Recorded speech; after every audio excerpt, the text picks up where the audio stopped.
Whoa.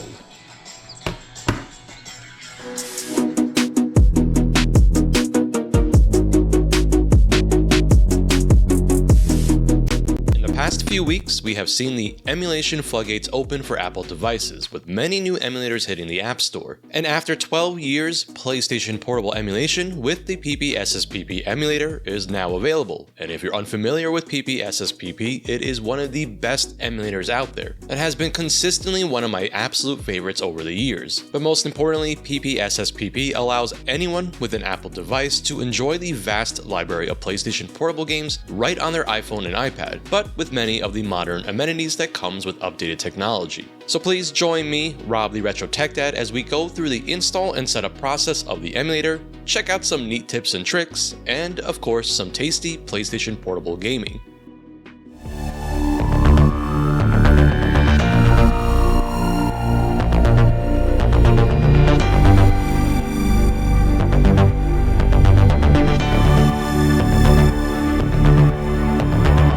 So let's jump right into this and get PPSSPP downloaded and installed on our Apple devices. Let's head on over to the Apple App Store and then search for PPSSPP. It will be one of the first results that come back. Now, the emulator is available in both a free and paid version, but there's actually no difference between the two except for giving support to the developer, which I really recommend doing, as the continued work on PPSSPP has been nothing short of amazing. So once you've downloaded and installed, let's go ahead and open up the emulator. Your screen should look like this one with not a whole lot happening right now. Now, before we add games to our device, let's first go through the settings and some of the interface to get accustomed to the emulator. In the settings section, the first thing on screen will be the graphics tab, and generally the most used portion of this emulator, as we can adjust visual effects to make full use of our Apple hardware. The beautiful thing about PPSSPP is that it's an extremely optimized emulator that can run on some of the most basic hardware out there. And with our Apple devices, we have more than enough power to run nearly the entire PSP library at full speed and make use of resolution upscaling. Now, as of right now, the only backend option we have is OpenGL, but there are plans to implement Vulkan rendering through Molten VK and possibly even a native Metal backend. So the two test devices for this are my daily driver, the iPhone 14 Pro with the Apple A15 Bionic, and an iPad mini 6th generation with the same A15 Bionic chip. I'd love to do some benchmarking on older devices that are still supported by iOS 17 with something like the iPhone XS with an A12 to see how much of a difference we are getting, but that will be coming in a future video.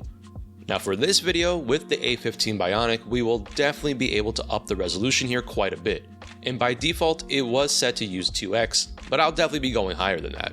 In the game's showcase portion, I will detail the rendering resolution that I am using for a specific game, and I will be testing a range of games from the lighter to some of the more demanding and difficult to run ones.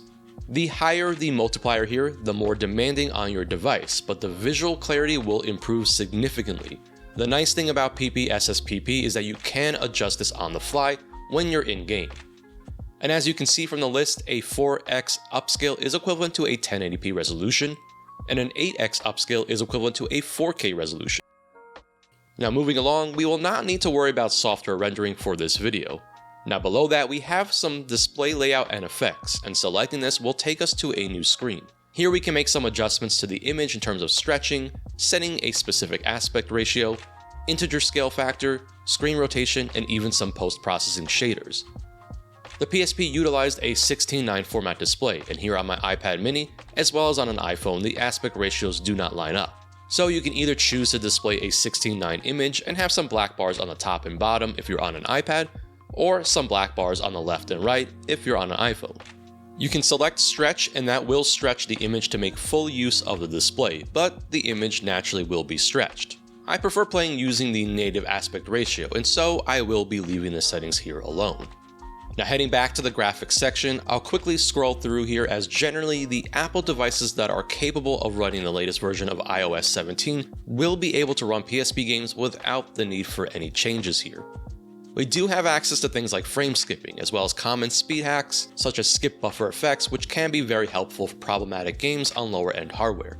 Again, for this video, and generally most current Apple devices will not need anything adjusted here.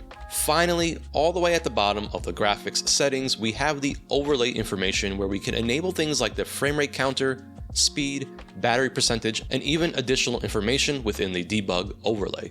I like to turn on the FPS counter just so I can see how performance is in-game. So we're going to skip the controls portion for just a moment and save that for the section when we talk about controller support. So quickly, let's go through the other options here. In the audio section, I generally leave things at default, and so this is a pretty straightforward area.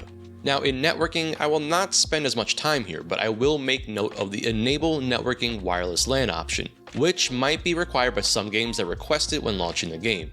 As such, I do recommend leaving this option toggled on so that you don't have any issues with a game that might require it toggled on, just like on an actual PlayStation Portable. So let's now head on over to the Tools section, and here we can access things like your save data and save states, and you can view the save files that you've created and delete them as needed.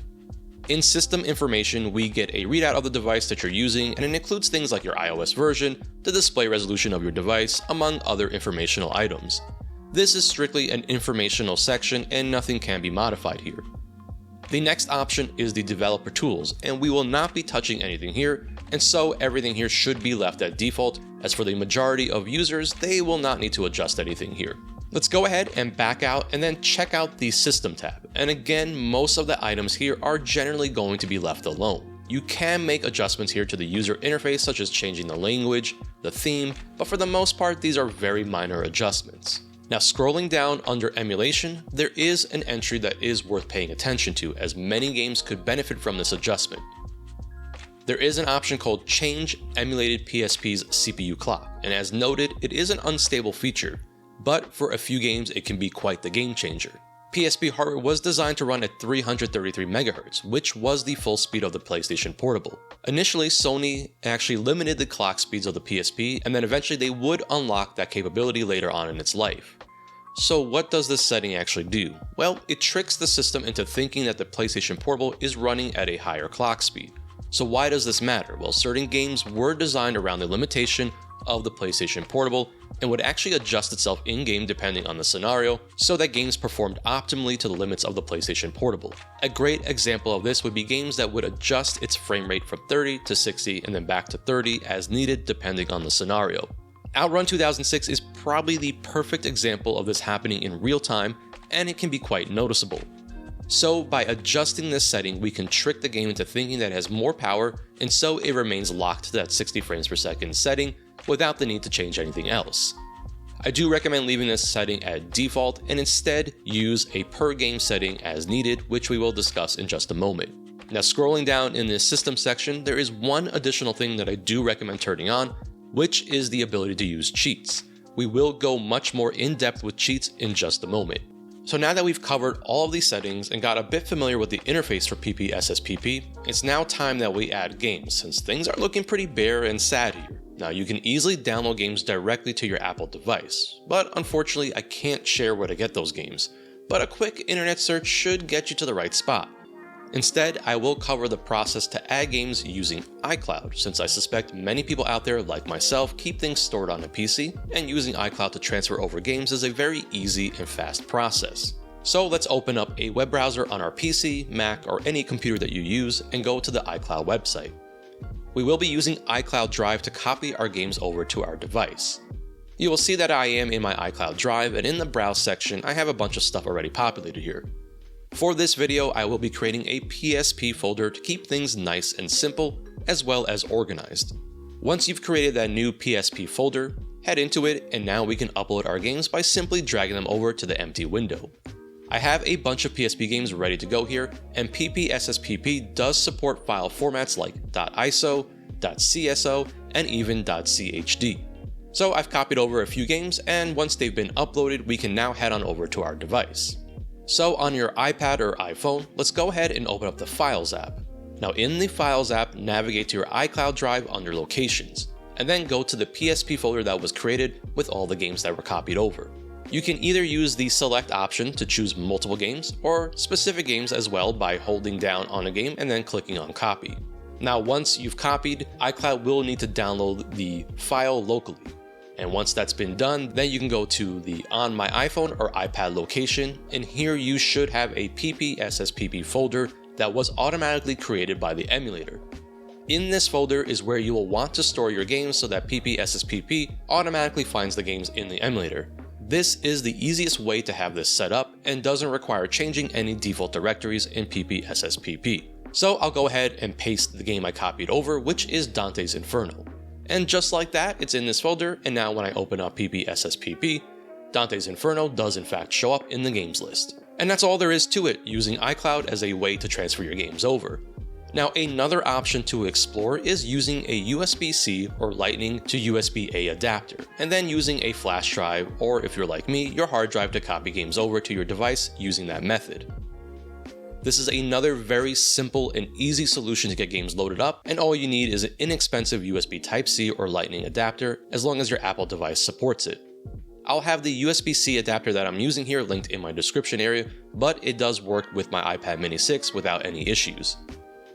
And once you plug in the adapter, and then your flash drive or hard drive, and then head on over to the Files app again, you just need to navigate to that drive under Locations and then copy over any games that you want to the PPSSPP directory that was automatically created by the emulator and shown earlier in this section.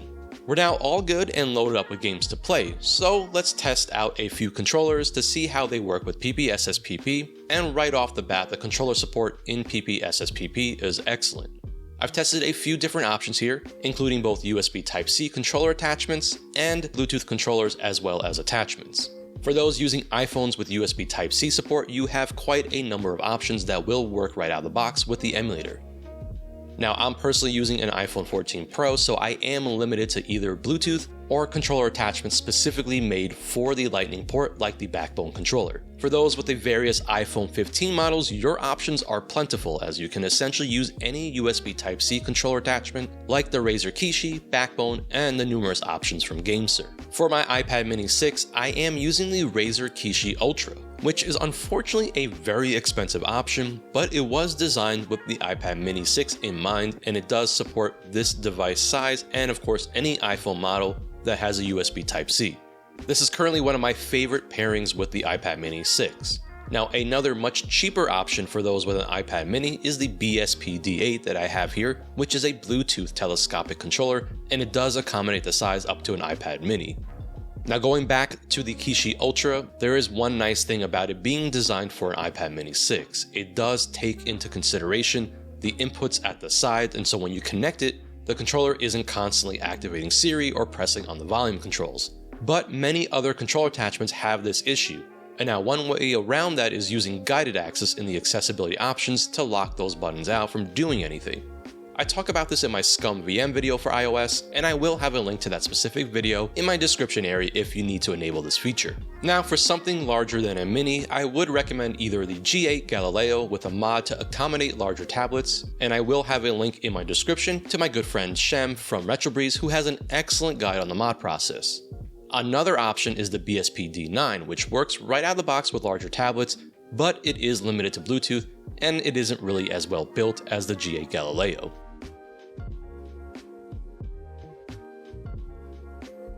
The Gamester X2S is another option that uses USB Type-C, and this one has a little bit of a hidden feature, which allows you to pop out the center portion, which then allows it to expand up to much larger devices.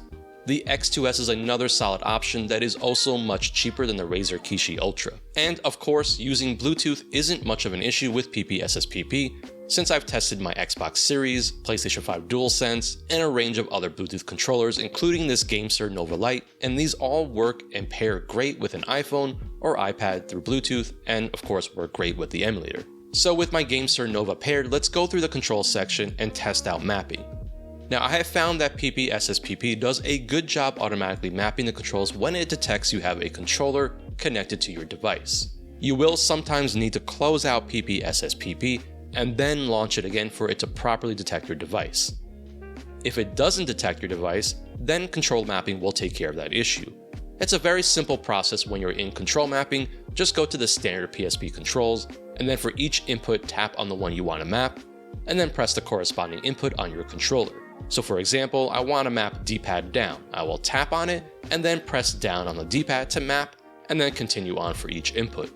Now, what if you're out and about and don't have access to a controller? Well, PPSSPP of course supports touch controls, and in this section, you can modify a few things like placement of the inputs on screen, the opacity of the touchscreen controls, style, and a few other details related to the touch inputs. So let's now talk about cheat support in PPSSPP, and cheats for PPSSPP are actually used for more than just giving yourself unlimited lives in a game. Cheats can actually be used to provide important game fixes and enable performance improvements, such as adjusting frame rate to 60 frames per second instead of the 30 that a lot of games utilized originally on the PlayStation Portable. First things first, let's go ahead and make sure that the cheats option is enabled by going into settings, then system, and scrolling down to the bottom, and under the cheats section, make sure that it is ticked off. If you followed along with me earlier, then you probably have enabled this already. The next thing to do is head on over to my description area and download the Cheat.DB file, which will contain cheats for just about every game available on the PlayStation Portable, and it makes things nice and easy instead of having to enter cheats in on a per game basis. So once you've downloaded the Cheats.DB file, you will need to make sure it is in the correct directory so that the PPSSPP Emulator will automatically detect it. Head on over to the Files app, and then under Locations, make sure you are on My iPad or iPhone, and then head into the PPSSPP folder, and then head into the PSP folder, and there should be a Cheats folder in here. If there isn't, then create a new folder called Cheats, and inside this folder is where you'll want to place the Cheat.DB file so that the emulator will see this file and pull from it. So let's head back to PPSSPP, and you can either launch a game and then in-game bring up the PPSSPP menu to then check out the available cheats for the game. Alternatively, on the main screen with all of your games, you can hold down on a game icon for a few seconds, which will then bring you to the game's detail page. And from here, you can do things like create a per game configuration or enable some cheats, which is what we're going to be doing. Tap on the cheats option, and in the top left corner, you will see there's an option to import from Cheat.DB. And if you notice, the folder directory is pointing to that location where we placed the cheat database automatically. You can alternatively browse for the file by clicking on Browse and then navigating to that Cheat.DB file that you downloaded. Let's click on Import, and now you should see a list of options populate to the right, and depending on the game, some might have a good amount of things you can enable. And that's all there is to it for the cheats section, which means that we've covered just about all of the essentials with the emulator, and it's now time to fully showcase some of these games running on the iPhone and iPad. For the majority of this portion, I will be using my iPad mini 6th generation with the Razer Kishi Ultra. Let's start out with some lighter games and then gradually make our way to the more demanding titles so that we can get a good sense of the performance ranges, at least with the Apple A15 Bionic. Of course, I can't talk about PSP without talking about one of my absolute favorite games for the platform, which is Roco, and it's definitely going to be one of the lighter games that you can run, but it's such a fantastic game, well worth anyone's time, and for me has always been one of the standout games from the PlayStation Portable.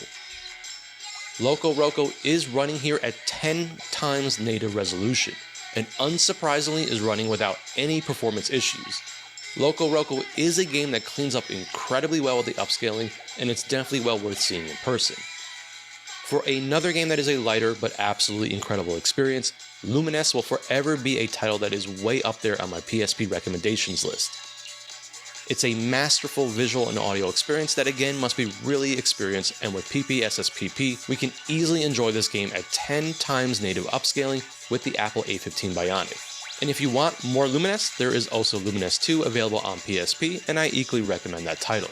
Now let's step it up a bit and start looking at a bit more visually demanding games, and another standout title for the PlayStation Portable, Daxter, which to this day still amazingly is an exclusive to the platform, comes to us from Ready at Dawn, and while not developed by Naughty Dog, is just an incredible showcase of the PlayStation Portable's abilities, and really considered one of the best games for the PSP. For Jak and Daxter fans, this is a must-play and a game that works exceptionally well with PPSSPP, and for this game I am set to use a 10x native upscale, and the game just looks absolutely stunning and runs great on my iPad mini 6 and the Apple A15 Bionic.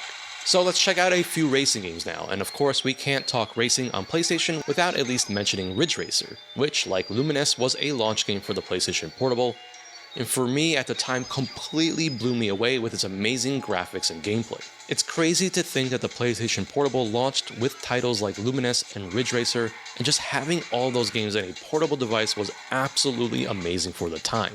The best part is that all of these games have held up incredibly well, but thanks to PPSSPP and the power of our Apple devices, Ridge Racer is an experience worth taking in, as this is another game that has no issues running at 10x native resolution. It's absolutely insane, and I'm all for it.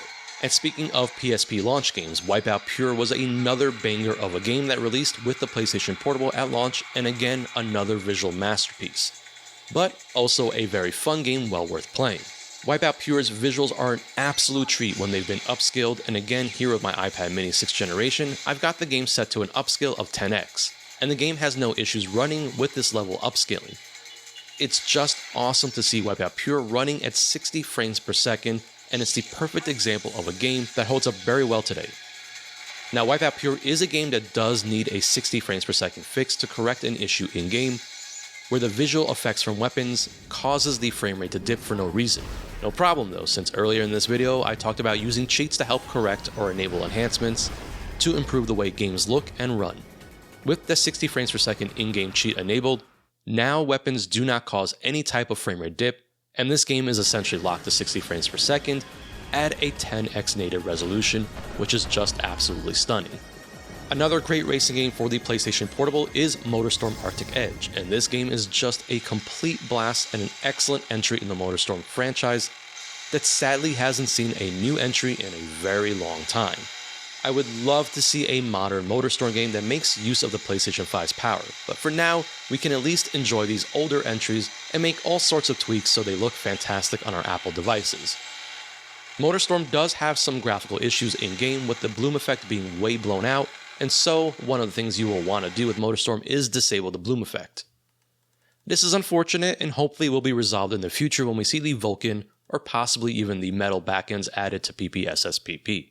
Another fix that is required, at least on the iPad mini 6, was the performance resolution fix, which adjusts the image on screen to show as the correct 16:9 image. Now, Motorstorm runs at 30 frames per second on an actual PSP, and so we will definitely enable the 60 frames per second option so that we can enjoy the much more fluid frame rate, which is really awesome for a game like Motorstorm. And for this game, I am set to use an 8x native upscale, which is unreal as this game can be quite the demanding game, and lots of hardware can struggle with this one. Finally, let's talk about one more game for this video, and definitely let me know in the comments section if you want me to do a full-length emulation showcase with PPSSPP and Apple devices. But for right now, let's talk about one of the games that is always used as a benchmark for PPSSPP performance, and here I have God of War Chains of Olympus, which is definitely up there in terms of demanding games for the emulator. I have Chains of Olympus set to use a 4x native upscale, which is impressive, since this tells me that at least on the A15 Bionic, the realistic low end for upscaling is 4x, and a good portion of the library that I've tested can easily go up to 10x without issue. Now keep in mind that going 10x on any game here is really overkill, as most of the Apple devices have displays that are less than 4K in resolution, and so the lower the upscale, the less demanding it is on the hardware, and that's a good thing to consider when playing lighter games so that you can save on battery life. And so that does it for this PPSSPP guide and showcase. And you have no idea how excited I am that we can now enjoy PPSSPP direct from the Apple App Store. This is a pretty big deal for me, as I absolutely adore the PlayStation Portable and its library of games, and I'm just excited that a lot of Apple users will get to join in on the PPSSPP fun and experience how awesome this emulator is. I know this won't be the last time that we talk about emulation on Apple, but until then, as always, I am the Retro Tech Dad, and thank you so much for watching.